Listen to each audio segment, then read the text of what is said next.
Bienvenue au Mâche Patate, le podcast éclaté des urbainculteurs où on célèbre l'agriculture urbaine dans toute sa diversité.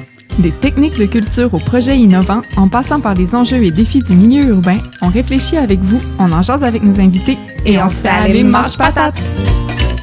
Bonjour, bienvenue à Mâche Patate, le podcast des urbainculteurs qui continue sa petite virée montréalaise pour découvrir les acteurs et actrices de l'agriculture urbaine dans la métropole. Un petit mot sur les urbainculteurs si c'est le premier épisode du podcast que vous écoutez. Les urbainculteurs, c'est un organisme à but non lucratif qui est basé à Québec, puis qui fait la promotion de l'agriculture urbaine et du jardinage depuis 2009, entre autres en installant et en entretenant des dizaines de potagers urbains pour des organisations, en donnant des formations, ateliers et en offrant des produits adaptés à la culture urbaine en boutique et en ligne sur urbainculteur.org. Moi, je m'appelle Marie-Hélène Dubé, je suis responsable des communications aux urbainculteurs et co-animatrice de Mâche Patate et je suis accompagnée par Marie-Andrée Asselin, qui est également horticultrice et formatrice avec nous depuis 2015. Salut Marie-Andrée! Salut Marie-Hélène! Alors, qu'est-ce qu'on découvre aujourd'hui? En étant à Montréal, on pouvait vraiment pas passer à côté de parler du Centre Paul Roulant. C'est une véritable institution dans le milieu de l'agriculture urbaine, mais aussi en intervention sociale. C'est un organisme super inspirant, mais qui porte de nombreux chapeaux, puis que, vu de l'extérieur, peut avoir de l'air un peu complexe et difficile à cerner. Pour apprendre à mieux le connaître, on s'entretient donc avec Marianne Villot, qui est gérante du programme d'agriculture urbaine à Centre Paul Roulant. Bonjour Marianne! Bonjour! Bienvenue à Mâche Patate. Merci. Merci d'être là. Pour commencer, est-ce que tu pourrais peut-être te présenter un peu, nous dire ce qui t'a amené au roulant, puis aussi résumer ce que fait l'organisme en général? Absolument. Donc, moi, à la base, je suis biologiste de formation. Et en fait, je célèbre cet été ma 10e année à faire de l'agriculture urbaine. Wow, super! Donc, toujours axée sur des jardins collectifs à but éducatif. Et en fait, c'est en finissant mon baccalauréat en biologie que j'ai vu l'offre d'emploi de Centre Paul Roulant et que j'ai souhaité l'avoir et je l'ai eu. Donc, je suis très chanceuse de ce côté-là. Donc, en effet, comme vous l'avez dit, je suis la gérante du programme d'agriculture urbaine, mais Centre Paul Roulant, à la base, c'est né il y a 24 ans et c'est à la base une popote roulante intergénérationnelle. Donc, maintenant, on cultive des légumes qu'on cuisine et qu'on livre à des personnes à mobilité réduite ou en perte d'autonomie, excusez-moi. Et en fait, tout est basé sur l'engagement communautaire. Chacun de ces programmes existe grâce à l'effort collectif de nos bénévoles. OK. Si on comprend bien, vous vous occupez un peu comme de sécurité alimentaire à travers tout ça, du début à la fin, finalement, en produisant de la nourriture, en la préparant, en la servant. Ça ressemble à ça pas mal. Absolument. Nos deux missions de base, c'est augmenter la sécurité alimentaire de notre communauté et briser l'isolement social. OK. Puis, donc, est-ce que tu peux nous dire un peu ce qu'est la sécurité alimentaire? Ben oui, mais c'est ça. Dans le fond, la sécurité alimentaire, où en fait, le but, c'est d'enlever l'insécurité alimentaire. Oui. Donc, on dit qu'il y a une insécurité dès qu'il y a un manque en termes de qualité ou de quantité d'aliments qu'on consomme et qui, en fait, que c'est ça, cette qualité ou cette quantité est inadéquate. Donc, admettons, selon la Fondation du Grand Montréal, qui porte beaucoup ses recherches là-dessus, 11% des ménages montréalais sont confrontés à une insécurité alimentaire d'une manière ou d'une autre. Donc, il y a vraiment une grande échelle, il y a un gradient dans l'insécurité alimentaire. Et juste pour comparer, à travers le Québec, c'est 8%. Donc, Montréal, il y a vraiment une problématique un peu plus grande que la moyenne au Québec. Ouais, c'est quand même beaucoup un ménage sur 10 à peu près.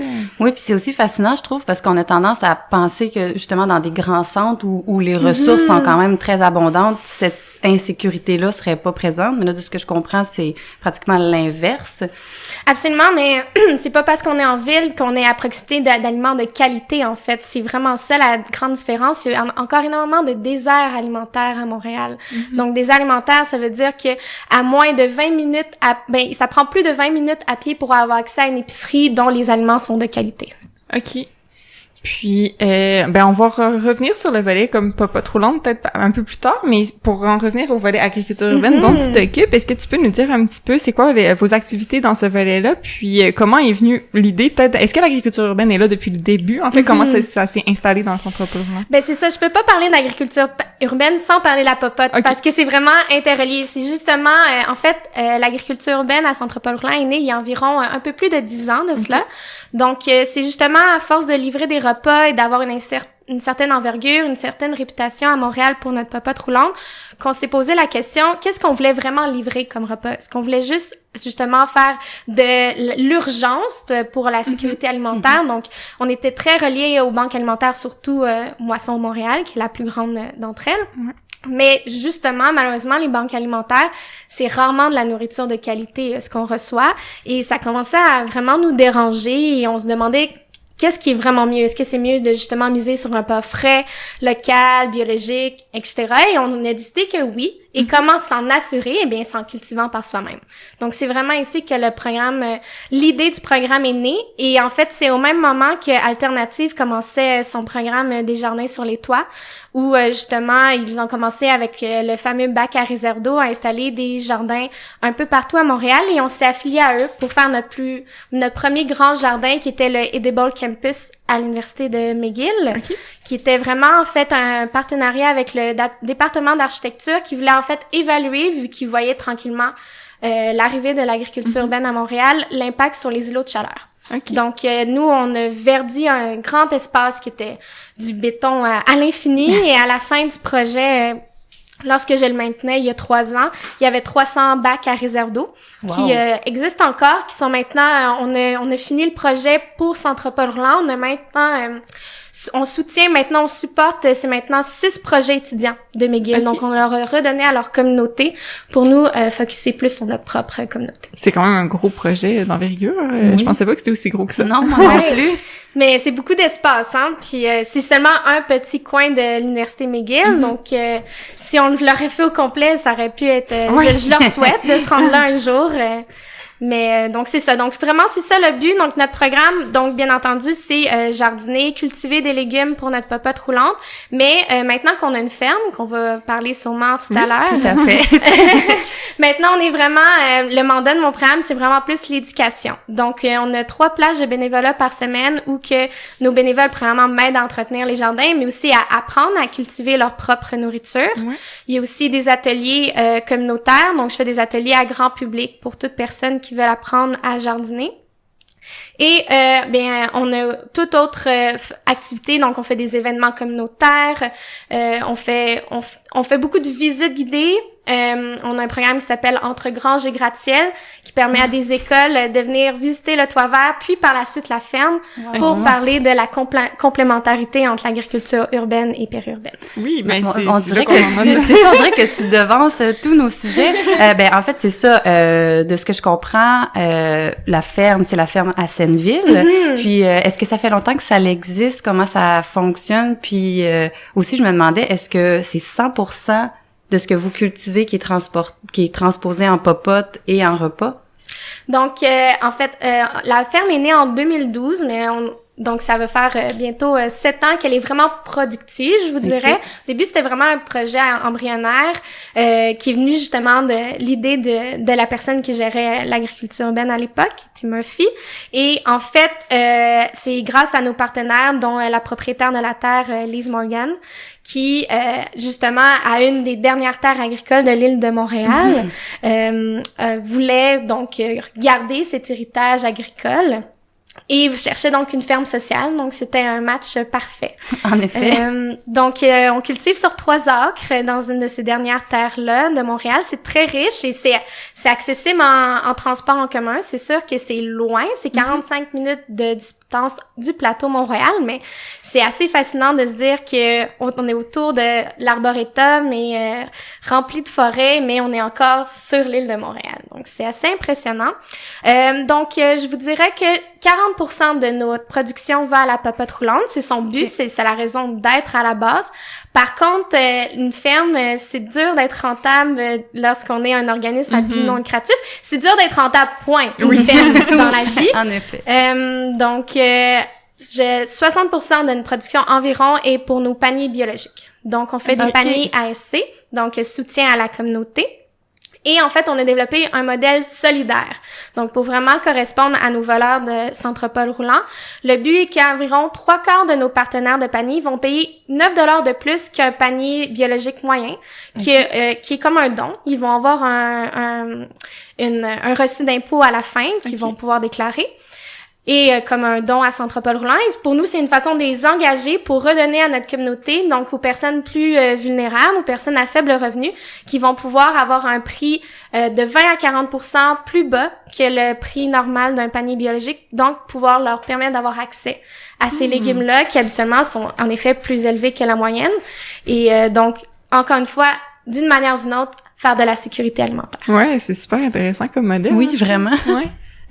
Puis, est-ce que tu penses, selon toi, est-ce que par l'expérience avec la ferme de Senneville, tu penses que c'est vraiment nécessaire dans le développement de l'agriculture urbaine en général de toujours penser, tu sais, inclure puis bien mailler avec l'agriculture plus périurbaine? Ça reste comme nécessaire d'avoir plus d'espace, j'imagine.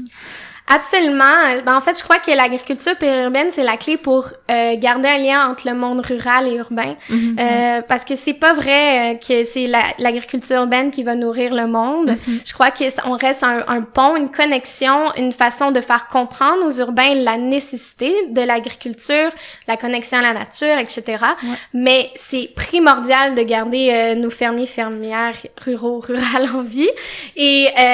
Et l'agriculture périurbaine crée cette ceinture verte, comme on dit, entre ces deux mondes, qui est primordiale. OK.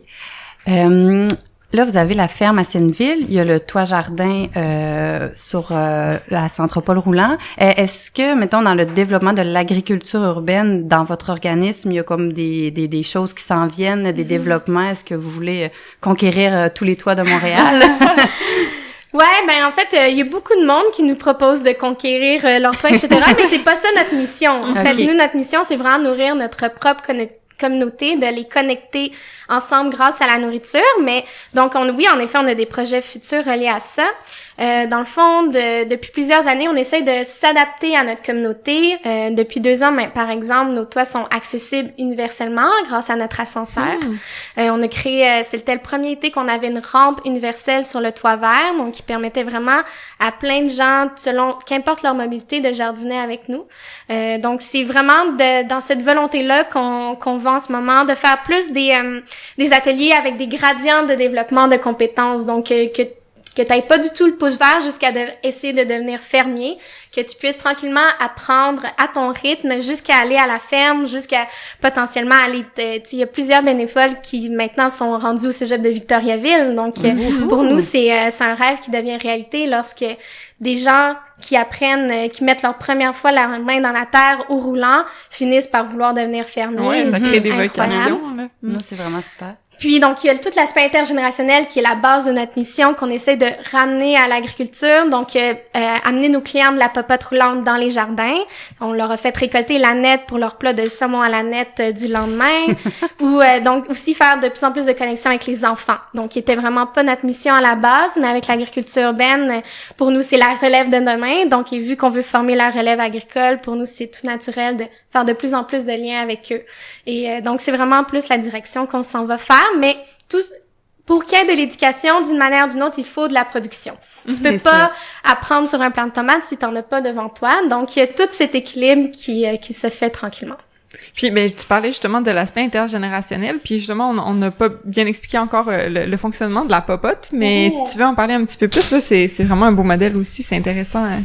Absolument. Donc, c'est ça. Donc, on délivre dans 8 territoires sur l'île de Montréal qui sont en fait tous les quartiers autour du Mont-Royal. C'est ça notre public cible, si vous voulez. Et en fait, c'est, comme je l'ai dit tout à l'heure, des personnes à mobilité réduite ou en perte d'autonomie.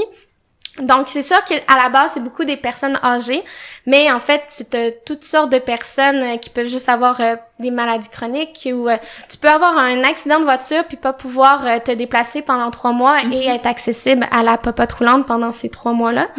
Et donc, nous, notre but, c'est que des bénévoles vont cuisiner les légumes qu'on cultive et ensuite les livrer à ces personnes-là.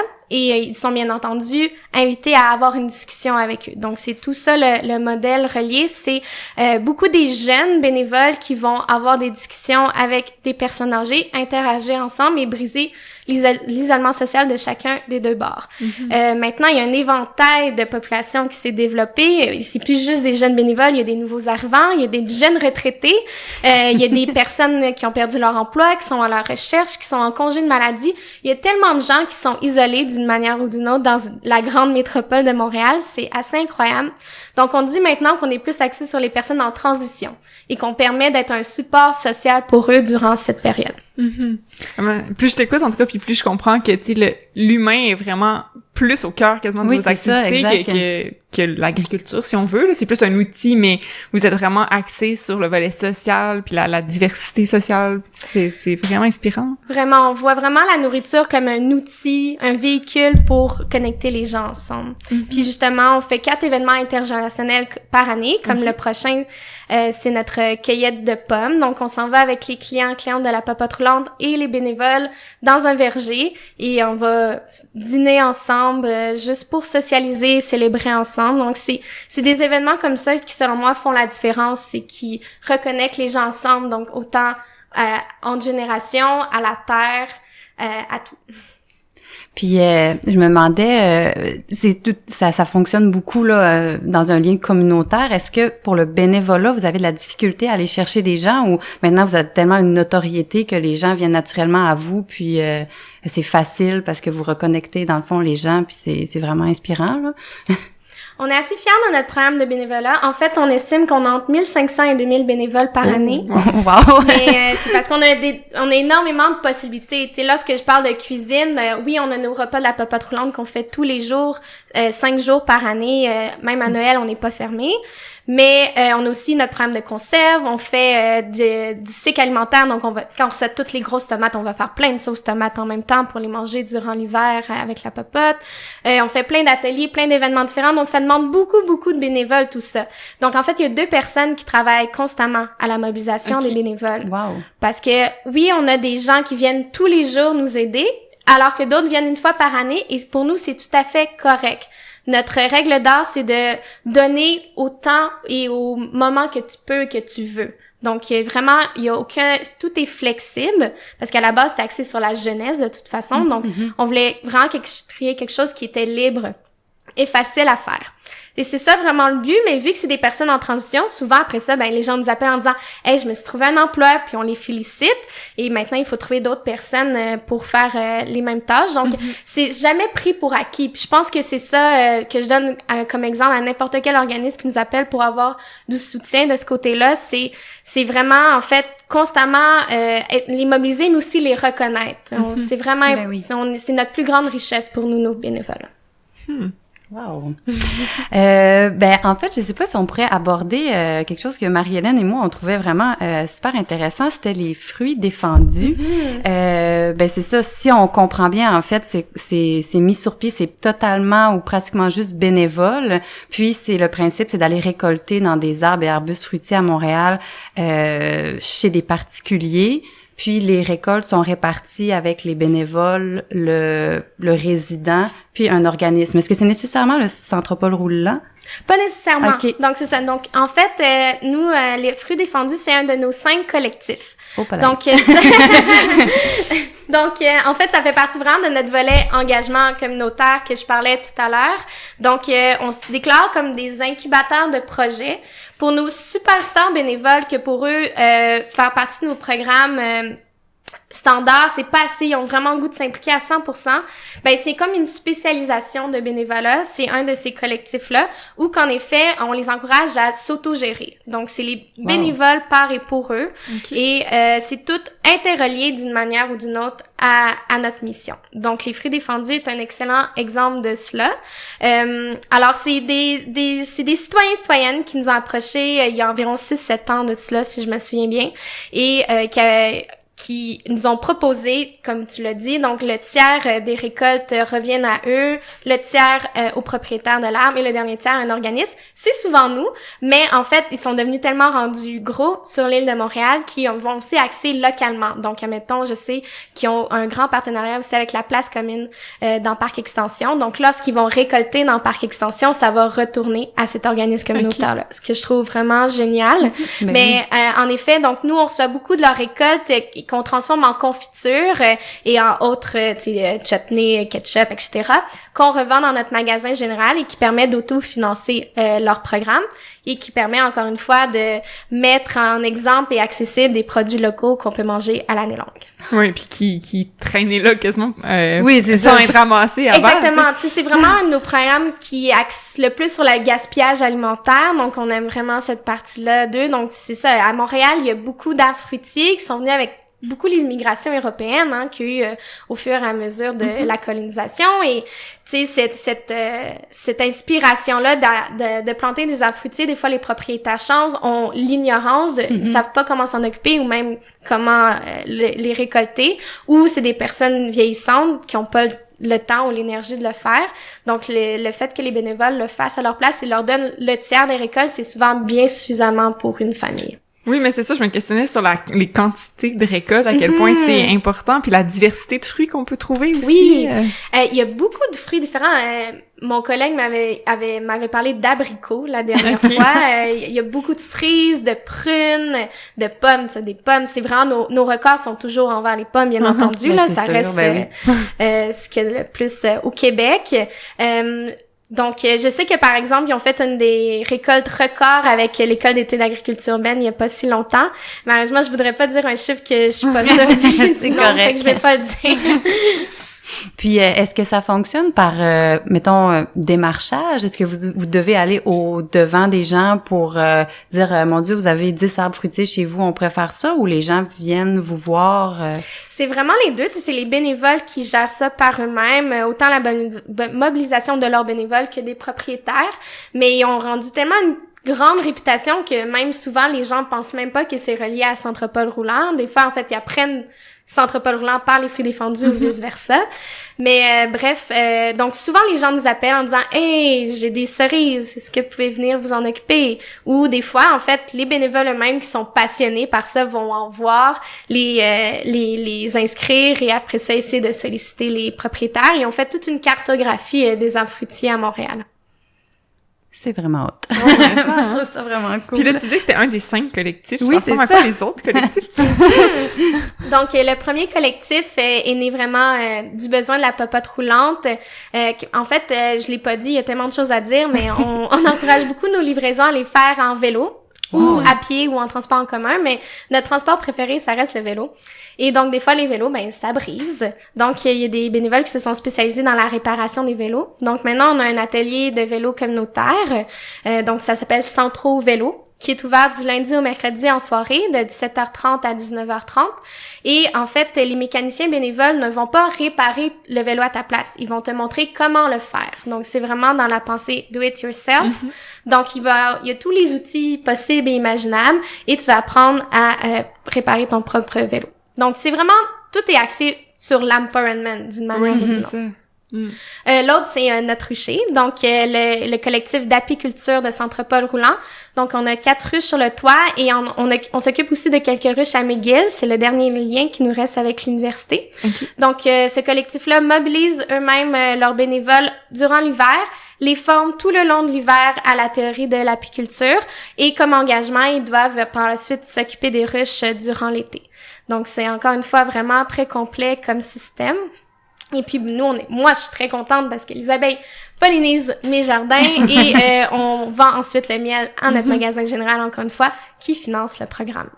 L'autre, un que j'adore vraiment, mais je les adore tous, mais bref, le vernis compost collectif, okay. Donc le collectif qui est dans notre sous-sol.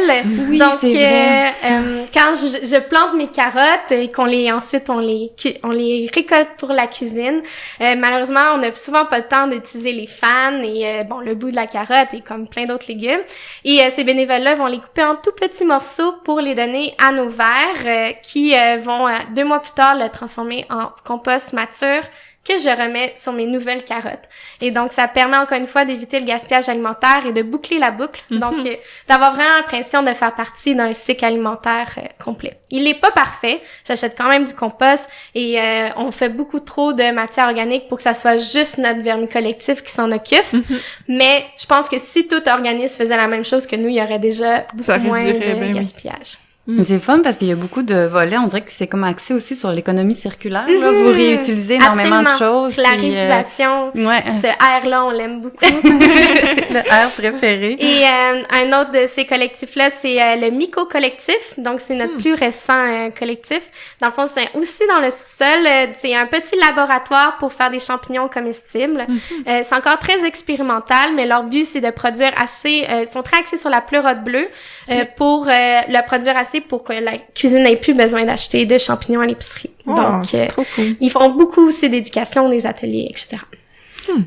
Wow! Ouais, moi, je trouve ça vraiment comme cool. Oui, moi aussi, la je quantité suis super impressionnée. la quantité de choses que vous faites différentes, puis tu sais, justement avec principalement beaucoup de bénévoles, puis je trouve ça très intéressant que vous soyez autant axés sur l'autonomisation des gens, tu sais, les rendre vraiment comme les former, puis leur montrer qu'ils sont capables, les intéresser. Ça, c'est super, je trouve, c'est vraiment cool. Oui, mais je pense que, tu sais, le fait que dès la base, notre clientèle, c'était des personnes en perte d'autonomie, notre but, c'était vraiment qu'ils puissent avoir une certaine autonomie en dignité, dans le sens que dès le début, dès que tu deviens client de la Popote Roulante, on va donner un calendrier avec tous les repas pour l'année prochaine. Donc, ils ont 1 an d'avance, ils savent quel repas ils peuvent avoir tous les jours. Ils ont jusqu'à 24 heures pour le commander. Donc, ils ont encore une fois un choix alimentaire. Ils ont un choix qu'ils peuvent prendre une décision par eux-mêmes, même à des moments dans leur vie que peut-être qu'ils avaient plus l'impression qu'ils pouvaient en faire. Donc, on a ensuite, je pense, misé ça sur le reste de notre communauté. Puis aussi, par rapport à vos volets, si je comprends bien, vu que c'est comme un autre niveau de bénévolat, ça serait possible que ça grossisse encore s'il y avait des gens qui avaient d'autres initiatives, qui voudraient mettre sur pied des nouveaux collectifs. Fait que c'est juste quelque chose qui peut genre s'expansionner presque à l'infini s'il y a des gens justement pour s'impliquer, là. Ouais, mais on a beaucoup de questionnements, disons, de pensées divergentes là-dessus, parce qu'il reste on est propriétaire de notre bâtiment, on en est très fiers, mais c'est une capacité physique limite. Puis pour l'instant, on s'est dit que 5 collectifs, c'était le maximum qu'on pouvait faire à cause de cela. Puis on se dit beaucoup, c'est beau agrandir, tu sais, faire plus de production, plus de programmes, plus de bénévoles, mais on voudrait aussi se pérenniser, se stabiliser et être un exemple. Tu sais, on a vraiment mais quand même, avec 24 ans, vous avez déjà une certaine stabilité. Mais c'est ça, on a goût surtout de partager, tu sais, de supporter les autres initiatives aussi. J'ai perdu mon idée, j'avais une idée. Elle est partie. Je pense que je suis trop impressionnée par tout ce que vous faites. J'avais une idée. Mais tu sais, mettons, notre ferme est encore très jeune. Ça, c'est beaucoup le programme qu'on est en train de développer en ce moment. Tu sais, on n'a pas encore l'électricité, on n'a pas encore l'eau courante. Donc, il y a encore plein de beaux défis de ce côté-là. Donc, je vous dirais que dans le futur, c'est vraiment là-dessus qu'on mise. Des gros frais aussi, oui. malheureusement, oui, des infrastructures comme oui, ça. Ouais. Plein de belles demandes de subventions. Puis, par rapport à la superficie de cette ferme-là, est-ce que vous êtes à pleine capacité ou est-ce que le terrain que vous occupez pourrait, l'espace, en fait, que vous occupez pourrait grandir, des nouvelles planches de culture et tout? Ben, c'est ça. En termes de superficie, on croit pas s'agrandir nécessairement. Ben, en fait, ça dépend vraiment c'est toujours le ratio fermier-surface, hein? Ben oui. Donc, puis on reste une formation, un terrain de jeu pour les nouveaux fermiers et fermières. Donc, souvent, les gens arrivent, ils viennent de finir leurs études à Victoriaville ou à McGill, ils apprennent à devenir fermiers, puis après ça, ils partent leur propre ferme. Donc, il y a pas la pérennité d'une ferme typique. Donc, là-dessus, il faut faire attention de pas non plus trop s'agrandir à cause de ça. Peut-être dans le futur, mais pour l'instant, ce qu'on mise, c'est juste avoir accès à l'électricité pour avoir enfin des serres automatisées ou chauffées. Juste ça peut augmenter notre production de 100%. Donc, c'est plus là-dessus qu'on mise d'agrandir notre production. Ouais. Je viens de retrouver ma question que j'avais tantôt. Je me demandais si vous aviez vu le volet tout social important. Est-ce que vous avez comme beaucoup des travailleurs sociaux dans votre équipe? C'est-tu un volet qui est développé? On en a déjà eu, mais c'est pas une nécessité pour nous. En fait, c'est un autre volet un peu d'autonomie de Centre Paul Roulant, c'est que on regarde pas juste le volet académique de nos employés. Il y a plein de gens qui, d'une manière ou d'une autre, ont une intelligence émotionnelle qui leur permet de bien supporter notre communauté sans nécessairement être travailleur social. C'est des gens on a des fois souvent des stagiaires de McGill en travail social qui viennent supporter nos programmes, surtout pour les clients de la Popote Roulante ou pour le programme de bénévolat. OK. C'est intéressant. Oui, quand même. Je me demandais, parce que là, on lance plein d'idées et tout ça, puis là, peut-être qu'il y a des gens qui écoutent puis qui se disent « Oh mon Dieu, tu sais, moi, je veux faire du bénévolat, je veux aller dans tel collectif. » Est-ce que tu pourrais nous donner comme des ressources pour qu'ils vous rejoignent facilement, par exemple? Absolument. Donc, la chose la plus simple, c'est notre site internet, www.centropolroulant.org. Centropole Roulant, c'est S-A-N-T-R-O-P-O-L. C'est pas très instinctif, mais roulant, absolument, ça l'est. Puis, en fait, lorsque vous êtes sur notre page, il y a 3 gros boutons principaux. 4 peut-être, mais bref, il y en a un pour devenir cliente de la popote roulante. Si vous connaissez quelqu'un en perte d'autonomie, c'est le bon bouton à cliquer. Pour devenir bénévole, il y a le bouton devenir bénévole. Donc, vous remplissez un beau formulaire et on va vous indiquer les prochaines séances d'information parce que c'est la seule nécessité pour devenir bénévole à Centropole Roulant. Venir à une séance d'information d'environ 1h30 où on va vous expliquer tous nos beaux programmes que j'essaie d'expliquer puis que j'arrive jamais à nommer au complet. Et par la suite, si vous êtes toujours intéressé, vous remplissez un autre formulaire pour nous et vous êtes officiellement bénévole. À partir de ce moment-là, nous, on met des plages horaires sur 3 semaines de tous les moments qu'on a besoin de bénévoles. Et le seul engagement, c'est lorsque vous mettez votre nom sur une des plages horaires. Donc, c'est pas plus compliqué que cela. Sinon, il y a toujours nos partenaires de panier biologique. Donc, si vous avez le goût de goûter à nos merveilleux légumes pour l'année prochaine, on est toujours en recrutement de ce côté-là et participer à notre modèle solidaire. Et finalement, vous pouvez pas vous engager en termes de temps et ni de panier où vous êtes pas dans les personnes à mobilité réduite, mais vous pouvez toujours devenir donateur de Centropole Roulant. C'est vraiment une façon de nous soutenir aussi dans notre mission. Par curiosité, vous faites combien de paniers bio par année? En ce moment, on est à 155 partenaires. Wow. Mais donc, il y en a qui sont bi-hebdomadaires et d'autres hebdomadaires. Donc, on essaie d'en faire environ une centaine. OK. Puis est-ce que vous faites des paniers sur toute l'année ou c'est vraiment pendant la saison estivale? Oui, c'est ça. C'est de juin à novembre. OK. Ben, quand même. Ouais. Ben non, mais c'est super. Puis peut-être si un jour on a une serre chauffée, on va pouvoir agrandir. Aussi, puis si on est intéressé par rapport à tous vos ateliers que vous donnez, j'imagine que sur le site web, c'est super accessible aussi. Exactement. Donc, il y a aussi un bel onglet pour mettre votre adresse courriel pour recevoir notre magnifique infolette bi-hebdomadaire, donc qui est vraiment relate toutes les activités qu'on fait, qui à chaque semaine sont nouvelles. Ça vaut vraiment la peine de s'inscrire. Super. Eh bien, merci beaucoup, Marianne. Merci à vous. C'est super inspirant. Là, je pense que oui, on va pouvoir réfléchir à des choses pour nous-mêmes, pour les urbains. Donc, on vous rappelle que si vous souhaitez encourager Centropole Roulant d'une manière quelconque, on va mettre tous les liens pertinents sur la page de l'épisode là, sur notre site web, donc sur urbainculteur.org. Avant de vous quitter, on vous encourage à nous envoyer vos questions relatives à l'agriculture urbaine ou au jardinage à marge-patate@urbainculteur avec un s.org en nous disant aussi votre nom et d'où vous venez. On pourra peut-être répondre à votre question dans un futur épisode. Puis finalement, comme d'habitude, n'hésitez pas à parler de Mâche Patate autour de vous, à répandre la bonne nouvelle et à nous laisser des mots d'amour. Ça nous donne un bon coup de pouce et ça nous permet de mieux répondre à notre mission. Donc, merci beaucoup de nous avoir écoutés. On se retrouve dans 2 semaines pour un nouvel épisode. Bye bye! Bye!